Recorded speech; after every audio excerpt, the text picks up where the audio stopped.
Hello mga busing, magandang araw. Sa ngayon nandito kami sa Katakulon, Greece at ito may pagkakataon akong lumabas at lalabasan ko talaga to dahil minsan lang itong puerto na to. So ito ngayon ang gagawin ko dahil ako lang mag-isa. So dito tayo sa Hop on Hop off bus. So ito yung bus na umiikot sa buong city. So city, lahat ng pupuntahan nito ay pwede mong babaan. So kailangan mo lang ay alamin mo ang oras ng interval ng bawat bus. Para kung sakali man na malilate ka or hindi ka makapunta agad-agad sa station ng Hop on bus, meron ka pang another bus na hihintayin. So mga busin, tara, samahan niyo ako. So ayun, magbabayad na tayo ng ticket. So ang ticket nga po pala dito ay 10 euro for 1 hour and 10 minutes.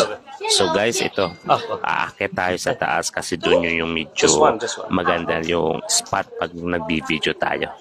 Ayun mga